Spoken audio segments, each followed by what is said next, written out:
J'ai pas encore ouvert la dernière, je la découvre avec vous. Mais je suis sûre que ça va vous amuser, là j'ai même pas besoin d'inventer. Alors je vais essayer de vous imiter la voix. Alors, votre voisine, rue du blablabla, 7500 Paris, bon ça de toute façon vous n'avez pas besoin de connaître mon adresse, puis on est voisins, donc téléphone, fax, le 24 novembre 2009, alors monsieur Rainbow, rue du blablabla toujours puisqu'on est voisins, 7500 Paris.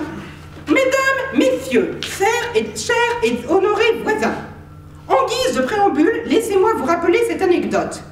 Il y a de cela même pas 2 ans, un biologiste avait fait parler de lui grâce à ce qu'il appelait la bipolarité du chat. Pour ceux qui ne se souviennent pas, après qu'on lui expliquait que le chat, comme presque tous les mammifères, avait un cerveau réparti en 2 lobes, il a alors tenté l'expérience de montrer quelques signaux lumineux fort différents aux 2 yeux dissolus. Et, en quelques minutes, il ne restait plus du pauvre Matou qu'un réservoir d'ADN entouré d'un tas de chair gluante et bleu-bleutante. Le scientifique, tout à son métier d'expérimentation, tenta de refaire l'expérience sur d'autres animaux, obtenant des résultats similaires, à l'exception notable de l'escargot qui ne fut pas assez intelligent pour mourir. Les USA proposèrent à ce grand scientifique d'émigrer et lui offrir du travail dans les plus grands laboratoires. Il paraît même que la Russie tenta de l'éliminer. Tout ceci pour vous dire que si à partir d'un chat et d'une information trouvée sur un morceau d'encyclopédie déchiré on peut faire autant de dégâts, imaginez ce qu'on pourrait faire avec vos poubelles. Veuillez donc avoir l'obligeance de respecter le règlement de la copropriété et de ne plus les sortir avant 21 h et de les rentrer le matin après le passage des éboueurs. Cordialement, votre bien dévouée voisine, la voisine cinglée. Je vous ai dit, et là j'ai pas besoin d'inventer en fait. Et sinon, les blagues, par exemple, le classique, combien faut-il de ceci pour changer une ampoule? Ou ceci est une profession. Par exemple, combien faut-il de prestidigitateurs pour changer une ampoule? Un seul, mais on l'a changé en quoi? Bon, ça c'est classique. Bon, comme on est à l'ENS, faisons combien faut-il de professeurs d'université pour changer une ampoule? Regardez vos notes de cours. Oh, non. Ou alors il y a la version longue. Je crois que c'était un théorème qui est dû à monsieur machin, un très grand scientifique. J'ai eu dans mon laboratoire il y a 2 ans pendant une semaine. Il a démontré vers 1987, je crois, qu'on ne pouvait pas être moins de logarithme de pi sur 2 chercheurs pour changer une ampoule. Logarithme de pi, le tout sur 2, bien sûr, et non pas logarithme de pi sur 2, ça n'aurait aucun sens, mais vous l'avez compris. Il existe même une preuve constructive avec exponentielle de pi. Chercheur. Bon, mais la preuve est un peu complexe, technique, regardez vos notes de cours. Oui, de toute façon, on en revient toujours là. On m'a prévenu qu'il y aurait peut-être ce soir des personnes qui ne seraient pas capables de calculer le logarithme de pi sur 2 de tête. Donc, pour pas que vous ratiez la blague, ça fait environ 0,57. Ça fait moins de 1, donc c'est totalement absurde, bien sûr. Mais c'est pas grave, hein, c'est tout à fait normal si tout le monde n'est pas capable de faire une division par 2.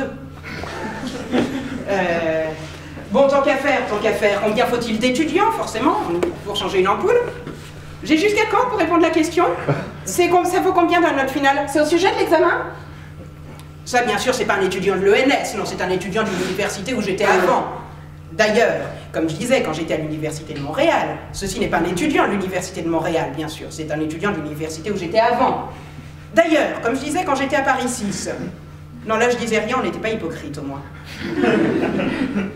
Bon, un petit dernier quand même pour le plaisir. Combien faut-il d'hommes politiques pour changer une ampoule? Alors, là je vais le faire sans le pull.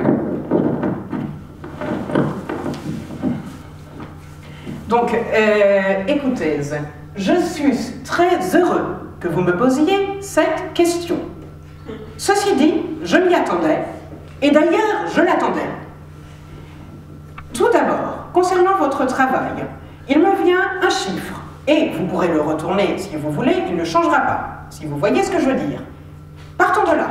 Je souhaiterais que, dans un grand mouvement réunissant nos partis, nous puissions aller de l'avant, afin de pouvoir profiter du futur, tout en gardant la pleine possibilité de jouir de notre futur.